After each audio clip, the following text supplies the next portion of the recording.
Welcome to the Explainer. Ever wonder how auditors can be so sure that a giant factory or a crazy valuable brand name on a company's books is legit? Like, is it really there? Is it really worth that much?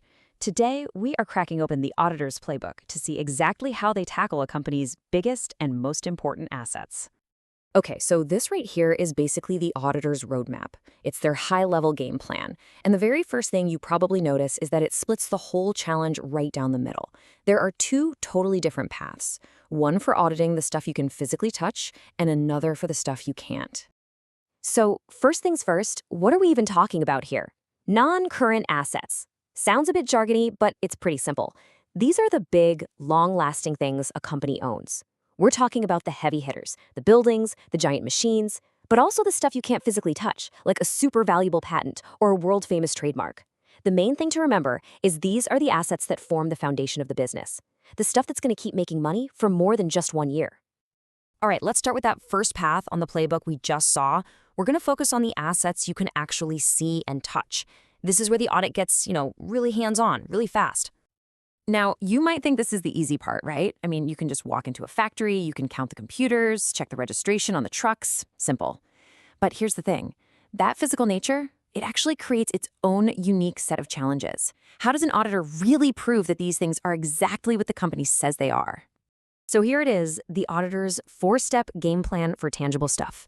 And it's super logical when you break it down. First, you got to put on your skeptic's hat and just brainstorm everything that could possibly be wrong. Then, once you know the risks, you can figure out what the company is actually claiming. From there, you decide what kind of proof you need, and finally, you go out and get that proof. So, step 1 is all about thinking about what could go wrong. I mean, does that huge warehouse the company has listed even exist? Seriously. And if it does, do they actually own it, or are they just renting it? What about the price tag? Is it valued at what it's worth today, or some crazy optimistic number from 5 years back? Or maybe it's just a heap of rusty, useless machinery that should have been written off ages ago. These are the big risks an auditor is constantly scanning for. Okay, step 2. This is all about understanding something called an assertion. Basically, when a company puts a factory on its financial statements, it's making a bunch of promises. It's like they're standing up and saying, hey everyone, I promise this factory is real. I promise we own it, and I promise it's worth this exact amount.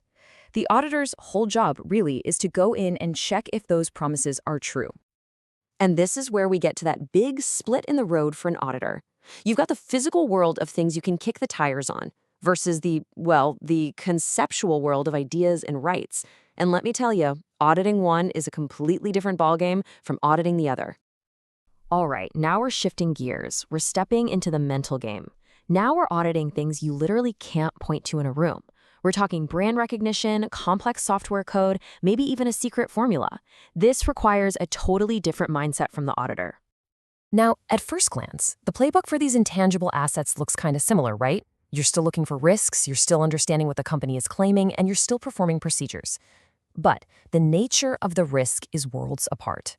Think about it. The biggest risk isn't whether a patent exists on a piece of paper. It's whether it's actually worth the millions or even billions the company says it is. And if they get that wrong, you could be looking at a company whose value is massively inflated on paper, which is, of course, a giant red flag for any investor.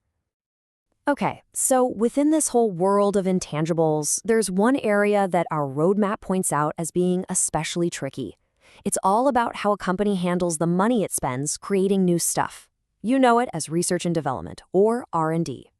So here's the problem. Accounting rules are super strict about this. Money you spend on pure research, just exploring ideas, that's just an expense. It's gone.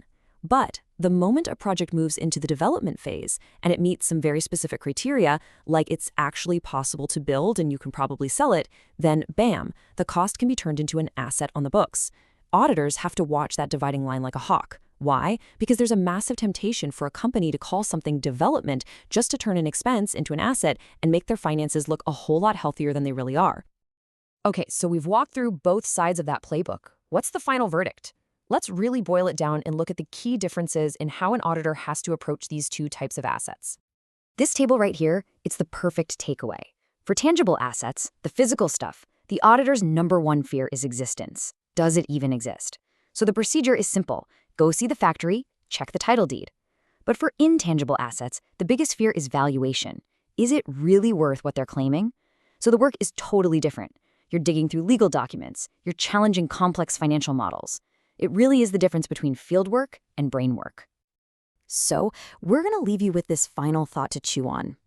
Which one is the bigger risk for an auditor? A factory that simply isn't there, or a brand name that's overvalued by $1 billion? Think about that for a second. Answering that question really gets to the core of what modern auditing is all about, and why this whole distinction is so incredibly important in our economy today. Thanks for tuning into this explainer.